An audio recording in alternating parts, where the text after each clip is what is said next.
guys, welcome back to my YouTube channel. So today I will be showing you how I make my breakfast egg bakes again.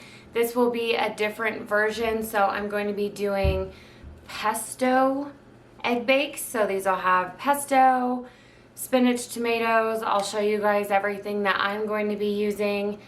And then these came out on paper to 4 points. So they should be 4-point egg white pesto bakes.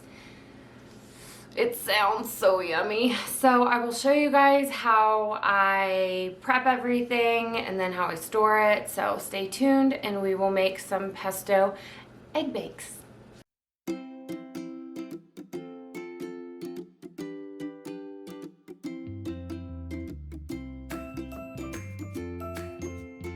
The first thing I'll be doing is preheating my oven to 350 degrees. This is what we'll be baking the egg bakes at.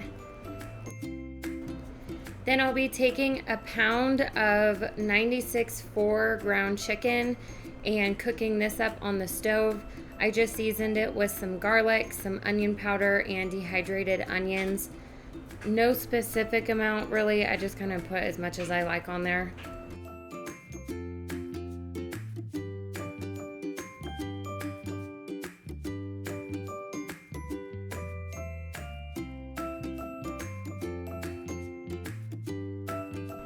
I'll be taking some of this spinach out of the bag. I'd say probably like, I don't know, a cup or two. Spinach goes a long ways, but I'm going to be chopping this up just because I don't like huge chunks of spinach. If you don't mind it, you can just leave the leaves whole, but this is what I'm going to be doing for mine.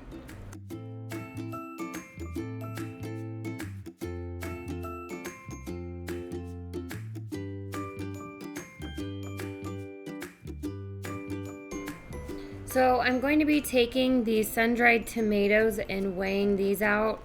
I was going to do an ounce, but after weighing this, a ½ ounce was perfect, and that's only 0 points.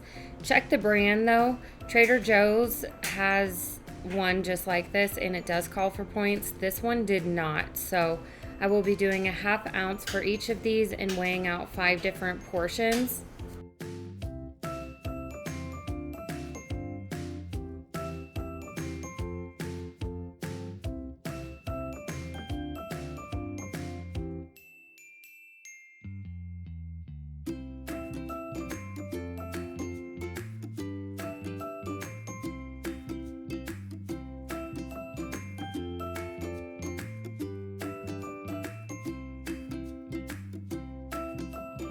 I'll be spraying each souffle dish with some nonstick cooking spray. Make sure you get all the corners.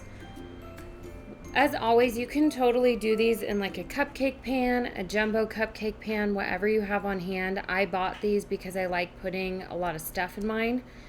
So I will be adding 1/2 cup of liquid egg whites for 1 point to each of these.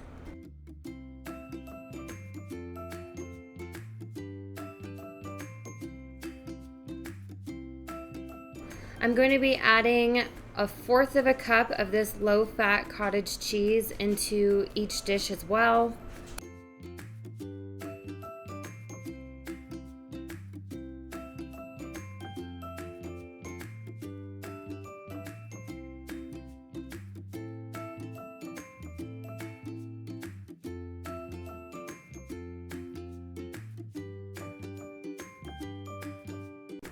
I'm going to be taking my pesto and stirring it. This was a new container, so all of the oil was sitting on top. To each of the dishes, we will be adding 10 grams of this for 1 smart point. Always weigh your food if you can. I promise you'll get more for your money in a sense. So definitely do that. And I just take my butter knife and plop it in there. If you guys have ever had pesto before, you know a little bit goes a long ways. 10 grams ended up being perfect for this amount that I did.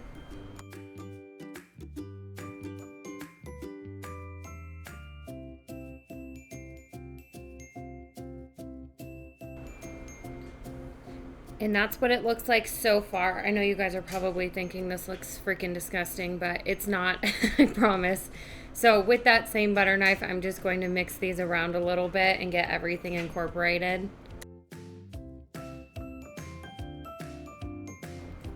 I will now be taking my cooked ground chicken and weighing out 2 ounces of this, so that would only be 1 point per container. And I reverse weigh this, so I put it on my scale, zero it out, and then it'll start going negative. So once it gets to 2 ounces, I will stop there and then do the other ones.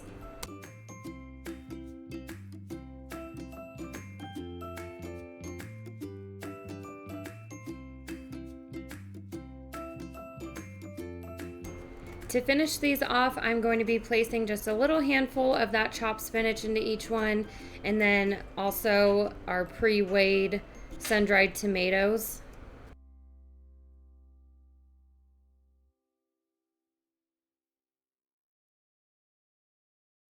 That's what they're looking like so far. So then I'll just be taking a spoon and mixing everything together for the last time before we put these in the oven.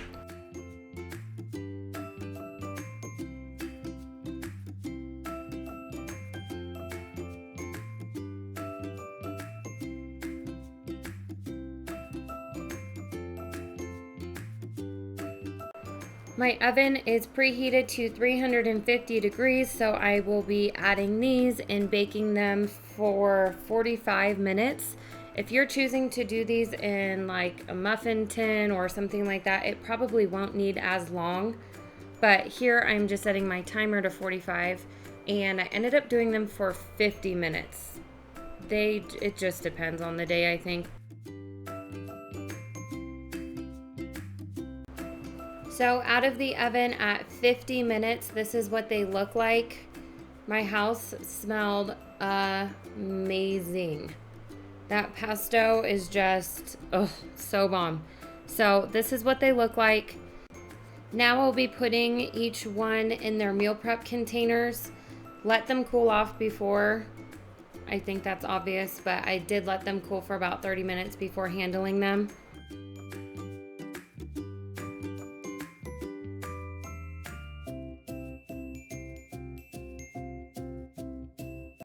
I'll just be taking my spoon and lifting up the edges. That way it doesn't really break when I pull it up.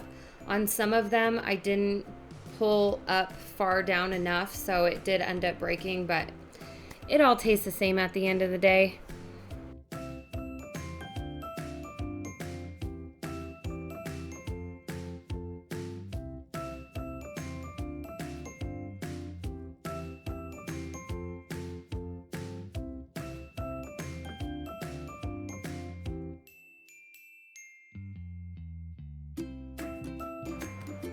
Now the lids are just going to be going on each one of these, and I let them cool down completely before putting them in the fridge, so I did let them sit out for about another 45 minutes.